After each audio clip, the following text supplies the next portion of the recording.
எல்லாருக்கும் வணக்கங்க. இன்னைக்கு அனிதா புஷ்பவனம் குப்புசாமி யூடியூப் சேனலில் உங்களெல்லாம் சந்திக்கிறதுல ரொம்ப ரொம்ப மகிழ்ச்சி.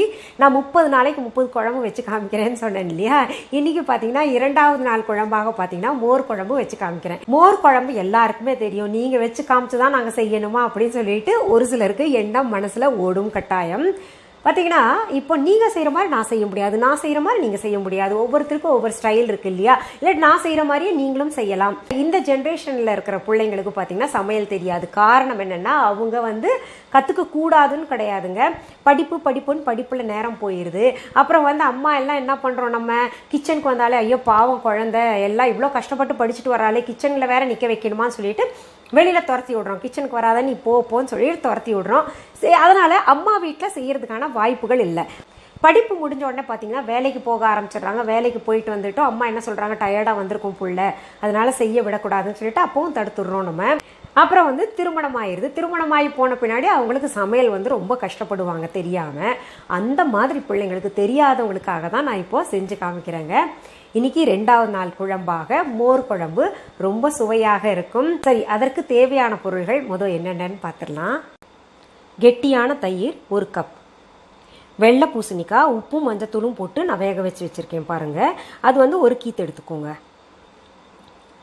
துருவிய தேங்காய் 2 டேபிள் ஸ்பூன், 3 பச்சை மிளகாய், 1 டீஸ்பூன் சீரகம், 1 சிறிய துண்டு இஞ்சி, 1 டீஸ்பூன் துவரம் பருப்பு, 1 டீஸ்பூன் அரிசி ஊற வைத்தது,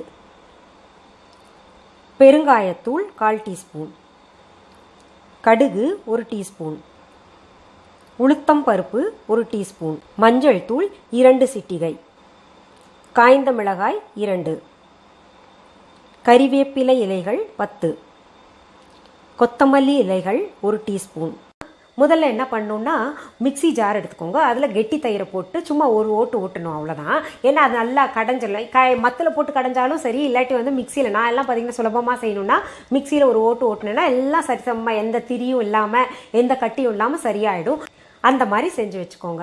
இதில் பார்த்தீங்கன்னா அரைக்கிறதுக்கு தேங்காய், சீரகம், பச்சை மிளகாய், இஞ்சி துண்டெல்லாம் போட்டிருந்தேன்ல. ஒரு சிலர் இஞ்சி சேர்க்க மாட்டாங்க, ஒரு சிலர் இஞ்சி சேர்ப்பாங்க. இஞ்சி சேர்த்தா ரொம்ப கூடுதல் டேஸ்ட்டாக இருக்குது.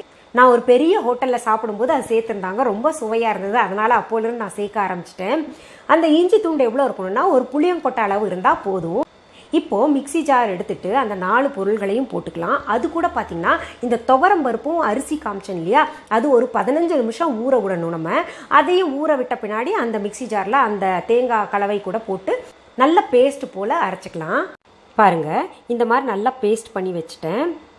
இப்போது நம்ம அடுப்பை பற்ற வச்சுக்கலாம். அதில் ஒரு கடாய் வச்சுக்கலாம். நான் 2 டீஸ்பூன் போல் எண்ணெய் சேர்க்குறேங்க.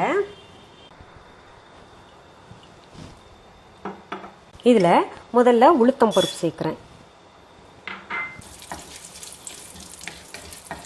இது பாதி வறுத்ததும் நம்ம கடுகு சேர்த்துக்கலாம்.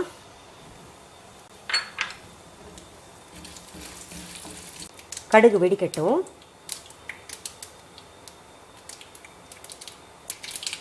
அடுத்தது சிகப்பு மிளகாய் சேர்த்துக்கிறேங்க தாளிக்கருக்கு.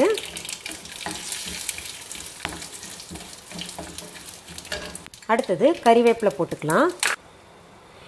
அடுத்தது பார்த்திங்கன்னா நான் வேக வச்ச பூசணிக்காய் போட்டேங்க. இந்த பூசணிக்காய் எப்படி வேக வைக்க, இந்த பூசணிக்காவை தோல் நீக்கிட்டு நான் சின்ன சின்ன துண்டாக்கிட்டு கொஞ்சம் உப்பு மஞ்சத்தூள் சேர்த்துட்டு மேனுவலாகவே வேக வச்சேன். இப்போ வேணும்னா அவசரமாக செய்கிறவங்க என்ன பண்ணால் குக்கரில் ஒரு விசில் எடுத்துக்கலாம். இதில் பூசணிக்காய் மட்டும்தான் போடணுமா அப்படின்னா அப்படி கிடையாது, வெண்டைக்காய் கூட போடலாம். இதே ப்ரொசீஜர் தான். வெண்டைக்காய் நல்லா வதக்கிக்கணும் எண்ணெயில். ஒரு சிட்டிகை மஞ்சத்தூள் வேக வைக்கும்போது போட்டேன், இன்னொரு சிட்டிகை தூள் இப்போ சேர்த்துருக்கேன். அடுத்து நம்ம வேக வச்சோம் இல்லையா தேங்காய் மசாலா, அது போட்டிருக்கேன்.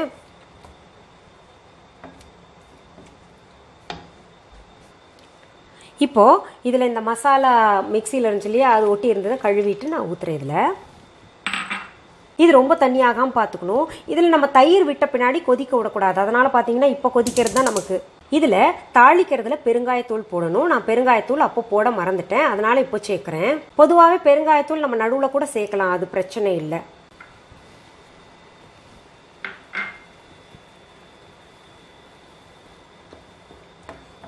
அடுத்தது தேவையான அளவு உப்பு சேர்த்துக்கலாம். இந்த அரைச்ச மசாலா இருக்கு இல்லையா, அதுக்கு இருக்கக்கூடிய அந்த பச்சை வாசனை போகணும். அதனால மோர் சேர்க்கறதுக்கு முன்னாடி நல்லா கொதிக்க விட்டுறலாம். அதை அடுத்தது சும்மா வாசனைக்கு கொத்தமல்லி எல்லாம் சேர்க்குறேன். கொத்தமல்லி வந்து ஆப்ஷன் தான், நீங்கள் வேணும்னா சேர்த்துக்கோங்க, இல்லாட்டி வேண்டாம். இப்போது நம்ம அடுப்பு சிம் பண்ணிடணும். இது நல்லா கொதிச்சிருச்சு. என்ன பண்ணணும், இப்போ தயிர் சேர்த்துக்கணும். இது எவ்வளோ கெட்டி வேணும்னு சொல்லிட்டு நீங்கள் தான் முடிவு பண்ணணும். இந்த மோர் குழம்பு செய்யும்போது பார்த்தீங்கன்னா கொஞ்சம் இந்த தயிர் வந்து கொஞ்சம் லைட்டாக புளிச்சிருந்தா ரொம்ப சுவையாக இருக்கும் மோர் குழம்பு. நல்லா வாசனை வருதுங்க. இங்கே செஞ்சு பாருங்கள், அவ்வளோ டேஸ்ட்டாக இருக்கும். இப்போ வேணுங்கிறவங்க, உங்களுக்கு இன்னும் கொஞ்சம் கலர் வேணும்னு நினைக்கிறவங்க மஞ்சத்தூள் சேர்த்துக்கலாம். இது எனக்கு சரியாக இருக்குது. பாருங்கள், பபுள் மாதிரி வருது பார்த்தீங்களா?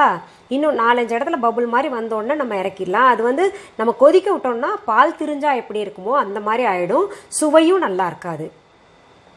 புதுசாக செய்கிறவங்களுக்கு சொல்கிறேன், இது சரியான பக்குவத்தில் செஞ்சுருக்கோமா அப்படின்றது பார்த்தீங்கன்னா இப்படி கலக்கும்போது நமக்கு திரியாக இருக்கக்கூடாது உள்ளர.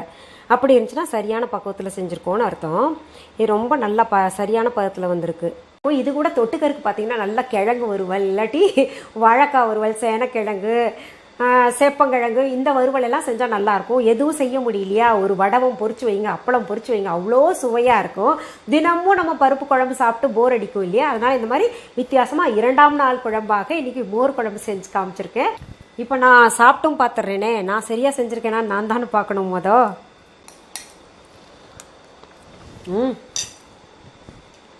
ரொம்ப பிரமாதமாக இருக்குங்க. அந்த லேசாக புளிப்புக்கும் இதுக்கும் ரொம்ப சுவையாக இருக்குது. இதுக்கு மேலே நான் சாப்பிட்டு காமிச்சேன்னா உங்களுக்கு ரொம்ப டெம்ப்ட் ஆகும். இப்போ ஒரு சிலர் என்ன நினைப்பீங்க, இந்த மோர் குழம்பெல்லாம் சாதம் நம்ம ஆஃபீஸ்க்கோ இல்லை ஸ்கூலுக்கோ குழந்தைங்களுக்கு அனுப்புனா ஒரு மாதிரி தண்ணி விட்டுரும் அப்படின்னு சொல்லிட்டு, அது உண்மைதாங்க. கலந்து நீங்கள் வைக்காதீங்க சாதத்தில். சாதம் தனியாக எடுத்துக்கோங்க, இந்த குழம்பு தனியாக வச்சுக்கோங்க.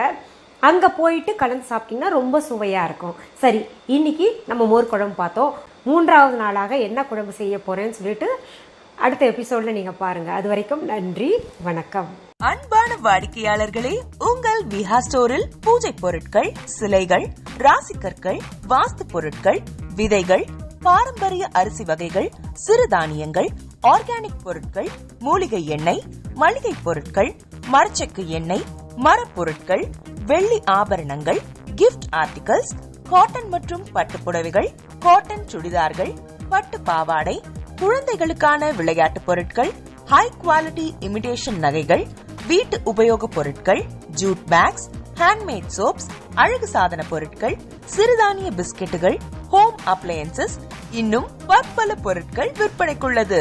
விஹா ப்ராடக்ட்களை நீங்கள் வாங்க விரும்பினால் அது எங்களுடைய viha.online வெப்சைட் மற்றும் சென்னை ராஜா அண்ணாமலைபுரத்தில் உள்ள எங்கள் விஹா ஸ்டோரில் மட்டுமே கிடைக்கும் என்பதை தெரிவித்துக் கொள்கிறோம். வேறு எந்த ஆன்லைன் வெப்சைட்களிலும் விஹா ப்ராடக்ட்கள் விற்பனைக்கு கிடையாது என்பதை நீங்கள் கவனத்தில் கொள்ள வேண்டும். எங்கள் விஹா ஸ்டோரின் விலாசத்தை கண்டறிய கூகுள் மேப்ஸில் விஹா ஸ்டோர் என்று டைப் செய்தால் வழியை கண்டறியலாம். www.viha.online வெப்சைட்டிலும் விஹா ஸ்டோரின் அட்ரஸ் உள்ளது.